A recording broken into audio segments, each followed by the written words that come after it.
महाकाल मेरे प्रिय मित्रों, सोमवार का दिन शंकर भगवान को समर्पित होता है। आज के दिन भक्त भोलेनाथ को प्रसन्न करने के लिए विशेष पूजा अर्चना करते हैं। कुछ लोग आज के दिन व्रत भी रखते हैं ताकि शिव की विशेष कृपा प्राप्त की जा सके।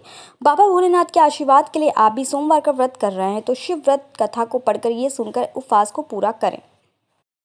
एक समय की बात है, किसी नगर में एक साहूकार रहता था। उसके घर में धन की कोई कमी नहीं थी, लेकिन उसकी कोई संतान नहीं थी। इस कारण वह बहुत दुखी था। पुत्र प्राप्ति के लिए वह प्रत्येक सोमवार व्रत रखता था और पूरी श्रद्धा के साथ शिव मंदिर जाकर भगवान शिव और पार्वती जी की पूजा करता था। उसकी भक्ति देखकर एक दिन माँ पार्वती प्रसन्न हो गई और भगवान शिव से उस साहूकार की मनोकामना पूर्ण करने का आग्रह किया।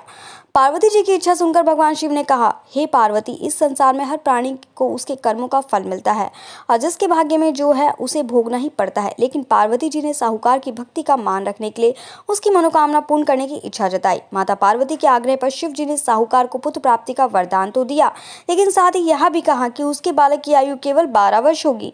माता पार्वती और भगवान शिव की बातचीत को साहूकार सुनता रहे।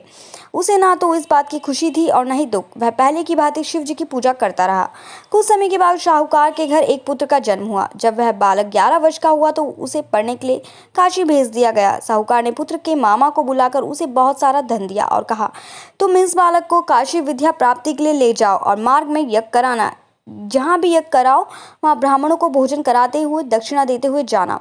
दोनों मामा भांजे इस तरह यज्ञ कराते हुए ब्राह्मणों को दान दक्षिणा देते काशी की ओर चल पड़े। रात में एक नगर पड़ा जहाँ नगर के राजा की कन्या का विवाह था, लेकिन जिस राजकुमार ने उसका विवाह होने वाला था वह एक आंख से काना था। राजकुमार के पिता ने अपने पुत्र को काना होने की बात को छुपाने के लिए एक चाल सोची। साहूकार के पुत्र को देखकर उसके मन में एक विचार आया। उसने सोचा, क्यों ना इस लड़के को दूल्हा बनाकर राजकुमारी से विवाह करा दूं। विवाह के बाद उसको धन देकर विदा कर दूंगा और राजकुमारी को अपने नगर ले जाऊंगा। लड़के को दूल्हा के वस्त्र पहनाकर राजकुमारी से विवाह करा दिया गया, लेकिन साहूकार का पुत्र ईमानदार था। उसे यह बात न्याय संगत नहीं लगी। उसने अवसर पाकर राजकुमारी की चुल्ली की पल्ले पर लिखा कि तुम्हारा विवाह तो मेरे साथ हुआ है, लेकिन जिस राजकुमार के संग तुम्हें भेजा जाएगा वह एक आंख से काना है। मैं तो काशी पढ़ने जा रहा हूँ। वह राजकुमार ने चुन्नी पर लिखी बातें पढ़ी तो उसने अपने माता पिता को यह बात बताई। राजा ने अपनी पुत्री को विदा नहीं किया, जिससे बारात वापस चली गई। दूसरी ओर साहूकार का लड़का और उसका मामा काशी पहुंचे और वहां जाकर उन्होंने यज्ञ किया। जिस दिन लड़के की आयु 12 साल की हुई उसी दिन यज्ञ रखा गया। लड़के ने अपने मामा से कहा, मेरी तबीयत कुछ ठीक नहीं है। मामा ने कहा, तुम अंदर जाकर सो जाओ। शिव जी के वरदान अनुसार कुछ ही देर में उस बालक के प्राण निकल गए। मित्र भांजे को देख उसके मामा ने विलाप शुरू किया।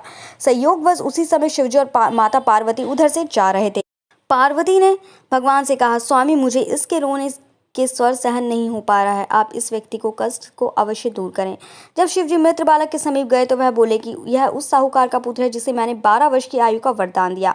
अब उसकी आयु पूरी हो चुकी है। लेकिन मातृ भाव से विभोर माता पार्वती ने कहा, हे महादेव, आप इस बालक को और आयु देने की कृपा करें, अन्यथा इसके वियोग में इसके माता पिता भी तड़प कर मर जाएंगे। माता पार्वती के आग्रह पर भगवान शिव ने उस लड़के को जीवित होने का वरदान दिया। शिव जी की कृपा से वह लड़का जीवित हो गया।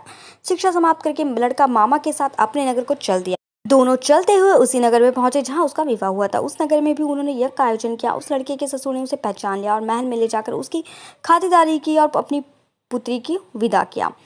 इधर साहूकार और उसकी पत्नी भूखे प्यासे से रहकर बेटे की प्रतीक्षा कर रहे थे। उन्होंने प्रण कर रखा था कि यदि उन्हें अपने बेटे की मृत्यु का समाचार मिला तो वह भी प्राण त्याग देंगे, परंतु अपने बेटे के जीवित होने का समाचार पाकर वह बेहद प्रसन्न हुए। उसी रात भगवान शिव ने पार्वती के स्वप्न में आकर कहा, हे श्रेष्ठी, मैंने तेरे सोमवार के व्रत करने और व्रत कथा सुनने से प्रसन्न होकर तेरे पुत्र को लंबी आयु का वरदान दिया है। इसी प्रकार जो कोई सोमवार व्रत करता है या कथा सुनता है और पढ़ता है उसके सभी दुख दूर होते हैं और समस्त मनोकामना पूर्ण होती है। बोलो भोलेनाथ की जय। और मेरे चैनल वास्तु टिप्स को लाइक सब्सक्राइब करना बिल्कुल ना भूलें और कमेंट बॉक्स में जय महाकाल जरूर लिखते हैं। जय महाकाल मेरे प्यारे।